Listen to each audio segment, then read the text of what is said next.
As the feller on Monty Python used to say, and now for something completely different.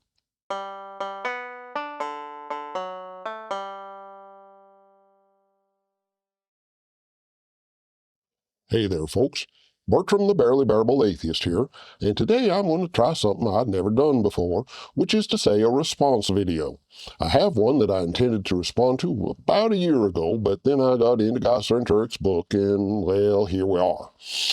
I do have another book on the way, so we'll be back to our usual format next time, but just this once I'd like to try a response video and see how it goes. The video that I'm responding to is by Braxton Hunter of Trinity Radio, entitled 10 Questions for Atheists, and I got a link in the description for those of you that ain't seen it yet. Though I expect that's probably a pretty small number, given that he's already got a bunch of responses from a whole lot of popular atheist and skeptical YouTubers. But the good news is that there's a lot of things I don't need to say on account of other folks has already said them. And in fact, I'm only going to respond to his first question, since that's the one I thought was the most interesting. So let's hear that first question. What facts about reality that you and I agree are real facts about the way the world is does your worldview account for, but my Christianity doesn't account for, or at least doesn't account for well? And for those of you that would point out atheism isn't a worldview, I'm talking about your worldview that includes atheism. Alrighty then, we got our parameters. It has to be something that both believers and non-believers agree is factual, and it's got to be something that my atheistic worldview accounts for better than Hunter's Christianity does. Now, I appreciate his choice of the phrase accounts for, because that's going to be the key to a lot of my response. There's different styles of accounting for stuff, and different folks has their own preferences as to which style they likes best. For much of human history, especially before the development of modern science, folks has accounted for things by assigning them to simplistic stories about magical heroes. Why does it thunder? Well, let me tell you a story about Thor and his hammer. How come the year has seasons? Well, let me tell you a story about Persephone and Hades. Now, I call this the attribution style of accounting for stuff.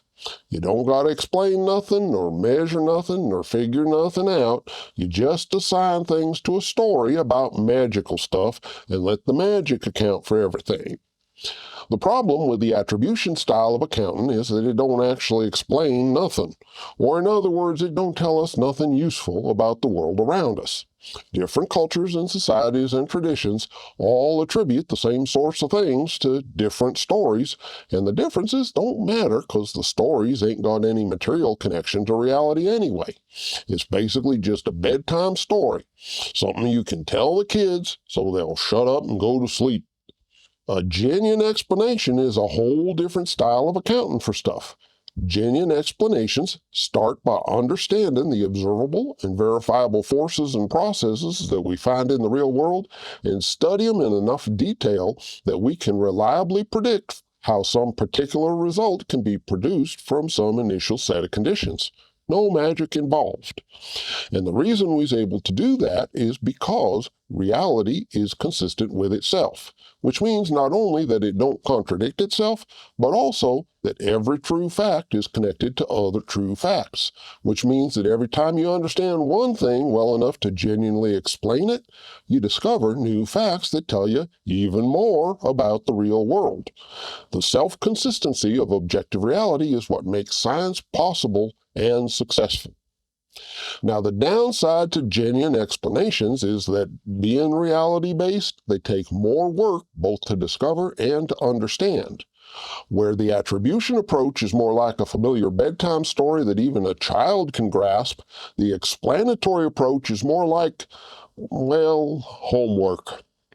So it's not surprising that even today, a lot of folks would still prefer the attribution style over the explanatory style of accounting. And there's another way to look at how folks account for stuff, and that's what I call post hoc versus propter hoc. Now, if you knows your logical fallacies, you probably know that the full name of the post hoc fallacy is post hoc ergo propter hoc, which means after this, therefore because of this. And with apologies to any Latin experts out there, I'm just leaving out the ergo and calling it post hoc versus propter hoc. The post hoc accountant is what you end up with when you start with a story that's supposed to account for things and then the evidence turns out different than you'd expect. So you have to hurry up and think up more stories after the fact in order to account for the discrepancies. And the opposite of that would be the propter hoc style, where you start off with an explanation and then that evidence turns out to be exactly what you'd expect if the explanation was correct. So you don't need any extra stories. The observed results is just the natural consequence of your original explanation. So my response to Hunter's question is that I think explanatory propter hoc accounts is far superior to accounts that's attributional and post hoc. And on that score, I think my skeptical worldview is better in the sense of being more practical and realistic than Christian accounts, because Christian accounts tend to be more attributional and post hoc, whereas skeptical accounts tend to be more explanatory and propter hoc.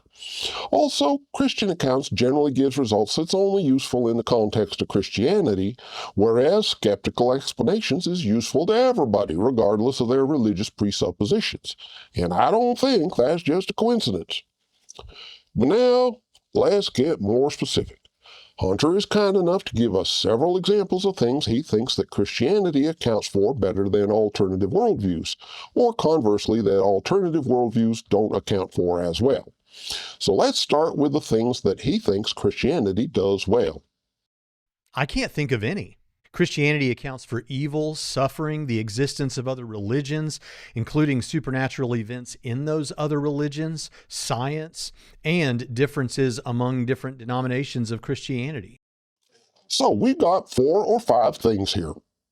But number 3 is talking about supernatural events, and that violates Hunter's own terms because he said we was only supposed to discuss things that both sides agree is undeniable fact, which makes that one out of bounds. So I'm going to skip that one.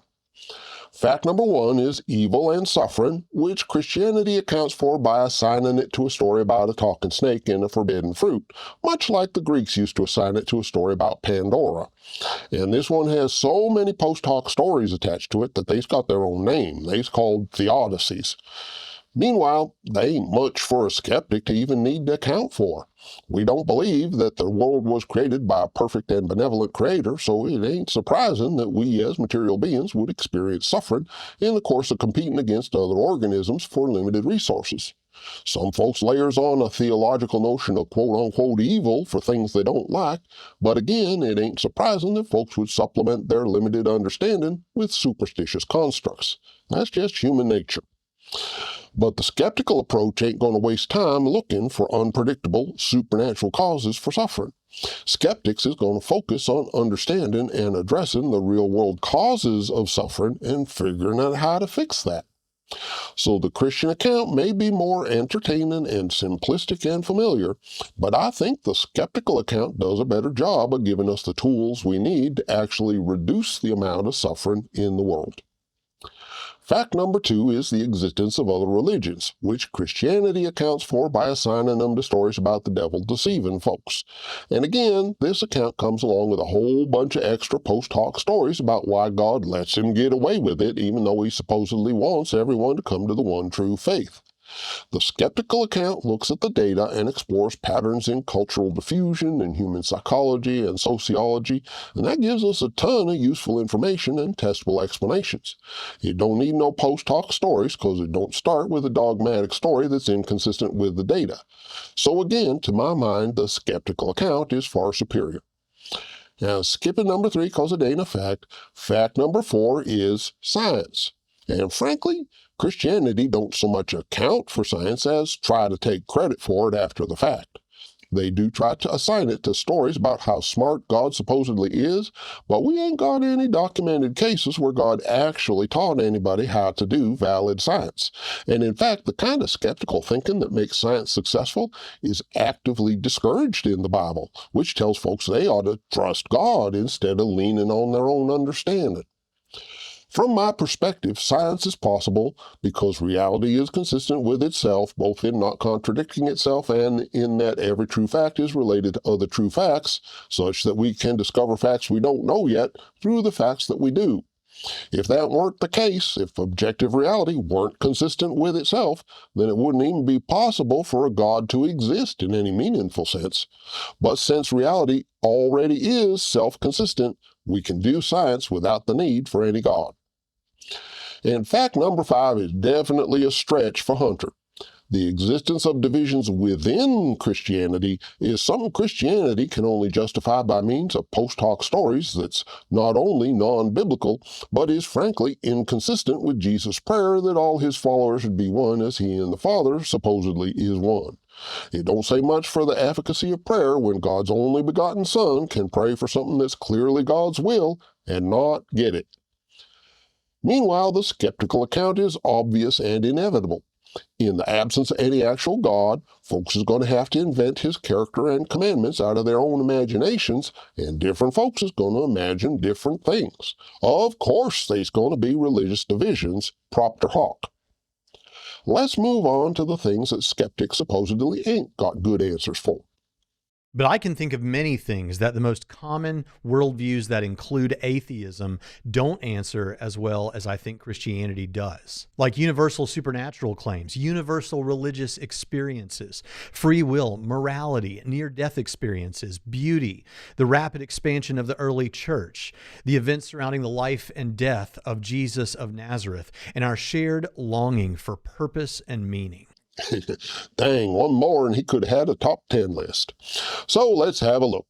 Number 1 is universal supernatural claims. The skeptical answer is that when folks don't understand things, they fill in the blanks with their imagination, which has a notoriously poor record of being consistent with reality. And then to save face, they claim that of course it ain't consistent with the observable and verifiable laws of nature because it's supernatural.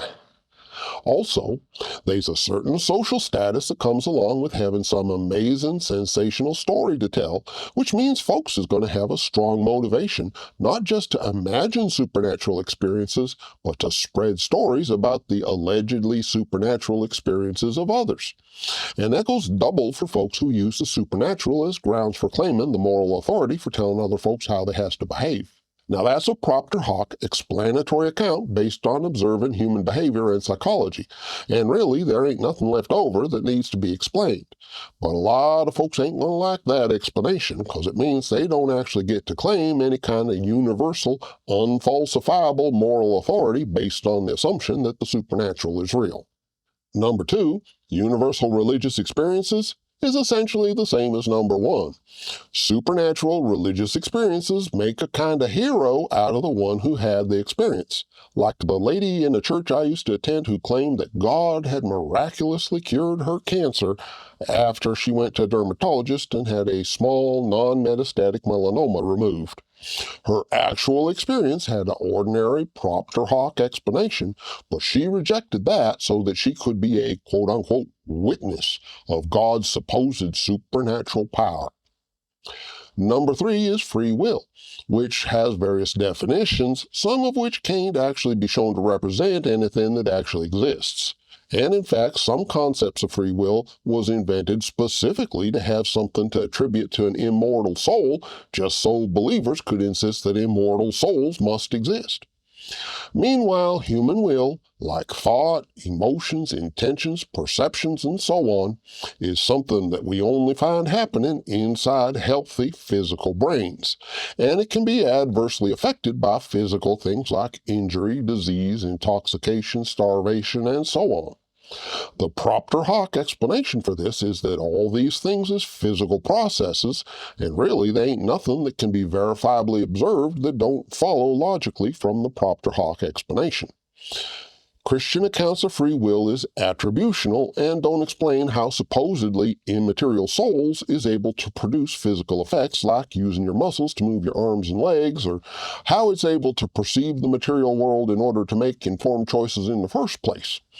The whole concept of free will in the Christian account ain't an attempt to explain how the mind works. It's just a motivated attempt to arrive at a predetermined conclusion. And that, in my opinion, makes the Christian account vastly inferior. Number 4 is morality. And once again, the Christian account is attributional, and it don't explain things like how slavery is consistent with God's eternal and unchanging moral nature in the Bible, but somehow is immoral today.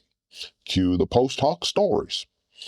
Or an even better example, according to current Christian theology, God is a union of 3 persons, Father, Son, and Holy Spirit.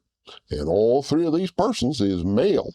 And yes, according to Jesus, even the Holy Spirit is a he, not an it. John 16:3. And that means that God is literally a same-sex union. And I ain't suggesting that there's any kind of physical intercourse involved. I'm just saying that a God who is a same-sex union by nature ain't going to create a moral code in which same-sex unions is perverted and corrupt and nasty. So not only is the Christian account attributional, it's attributing a blatantly homophobic attitude to a God who is a same-sex union. Now, the secular explanation for morality is that humans is a social species that understands there's a trade-off between competition and cooperation. If folks lived by an every man for himself philosophy, society as a whole would suffer, which means the individual members would also suffer. And contrarily, if folks never competed, that also comes at a cost because competition also has benefits for the individual. So folks has to learn to balance the trade-offs between competition and cooperation. And whatever principles prove to work best become what we call morality. Now, this search for the ideal trade-off between competition and cooperation is a propter hoc explanation for why, over time, we learn collectively from our experiences and develop gradual improvements in our moral standards. Early morality centered on the individual's immediate social group, i.e. his or her family or tribe. As time went on, families and tribes started recognizing the benefits of cooperation between families and tribes to produce nation-states, and then larger coalitions, and so on. As our concept of society enlarged, we started including more and more folks in the cooperation category and adjusted our morals accordingly. Raids and slavery seemed less and less good and more bad. Same with bigotry and intolerance. Morality improves with social experience. Except, and of course, it don't if you subscribe to an attributional account that claims morality was dictated once for all by an unverifiable and unfalsifiable deity who fixed the boundaries of morality at a time when things were still pretty barbaric and ignorant. Number 5 is so-called near-death experiences, and this goes back to human thought requiring a healthy brain. If someone's near death, perceptions and such just ain't going to work right and all bets is off. The physicality of the mind is a propter hoc explanation for why such experiences tend to reflect the culture and beliefs of the person experiencing it. Folks exposed to Christian dogmas tend to have NDEs that reflect Christian expectations. New Agers tend to have NDEs that reflect New Age expectations, and some folks have NDEs that don't reflect anything in particular, just like we'd expect. Christians, of course, attribute NDEs to Christian stories about what's supposed to happen when you die, but then they has to tack on post hoc stories to account for the NDEs that fail to reflect Christian expectations. Not to mention trying to account for things like folks supposedly experiencing hell before the Last Judgment. And needless to say, you get a lot of conflicting post hoc accounts that way, whereas the skeptical propter hoc explanation predicts the range of variation and so don't have nothing left over that needs to be explained. Number 6 is beauty, which is kind of odd one in my opinion. The skeptical account is that the brain responds differently to different stimuli, and some of the responses is pleasurable and others ain't. It just so happens that we've decided to use the word beauty to describe certain types of pleasant visual or audible stimuli, and since humans all have similar neurophysiology, there's a lot of overlap in what folks call beauty, even though beauty is famous for being in the eye of the beholder, i.e. it's undeniably a subjective perception. I've never been too clear on why Christian accounts attribute beauty to God somehow, other than the fact that beauty is pleasurable and believers want to appropriate that pleasure and give God credit for it. But there ain't nothing explanatory about it. Number 7 is the rapid expansion of the church, which is another odd one. According to the Christian account, only a tiny remnant of folks is actually going to be saved. So we'd expect the quote-unquote true religion not to experience rapid growth. Also, Christians attribute the rapid growth of the church to God doing something, but this account don't explain what exactly God was doing. Was he overriding folks' supposed free will and converting them regardless of their preferences? And why, if he was doing something, did he stop doing it? Cue the post hoc stories for why Islam is currently the fastest growing religion in the world.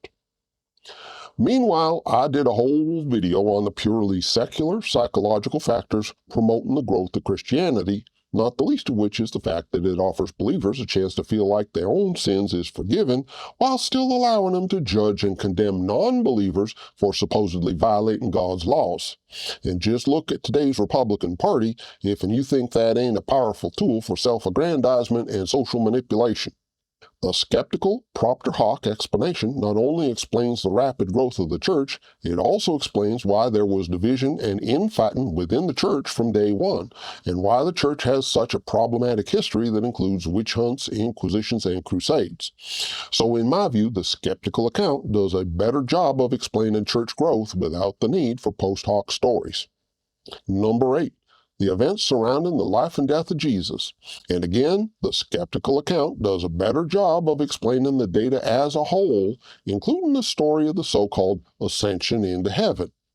A divine Savior who had overcome sin by his death and resurrection wouldn't have been in such a hurry to get out of Dodge so soon after completing the task that would have allowed him to remain with the disciples that he loved enough to literally die for, especially since his departure would open the door to divisions and heresies that would lead to the eternal damnation of many of those he loved and had just got done dying for. But the skeptical account gives us a propter hoc explanation for exactly why he had to leave.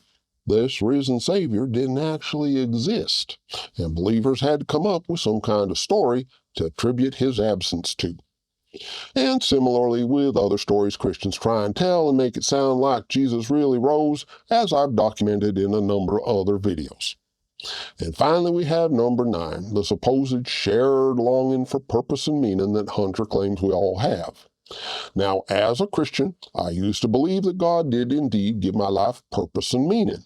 But now that I'm no longer a Christian, I have a hard time articulating what that meaning and purpose was supposed to be. When I was a Christian, I just never really asked what it was. I believed it was there, but when it came down to actually living day to day in the real world, turns out it was mostly secular stuff that brought the real meaning and purpose to my life. And in fact, once I left Christianity, I was absolutely astounded by all the true meaning and purpose I was finding in my life now that I was freed from the burden of trying to constantly invent ways that God was supposedly blessing me no matter what was going on. I think what's going on here is that folks have a certain amount of anxiety about their place in society, naturally enough, and Christian apologists exploit that unease by framing it as a search for meaning and purpose. But in fact, it ain't really universal, so they ain't really nothing here to account for. It's just believers in a fictitious God manipulating folks to try and get them to convert. And no, I don't think Hunter's going to be too happy with my answers. But the long and short of it is what I said at the beginning. The best way to account for everything is secular, skeptical, propter hoc explanation. Christian attributions and post hoc rationalizations may be more entertaining than self-flattering and may not require as much intellectual effort, but they ain't never going to be as good. And I'm sure there's more that could be said, but that's going to do it for me for today. Thanks for watching, and please be kind wherever possible.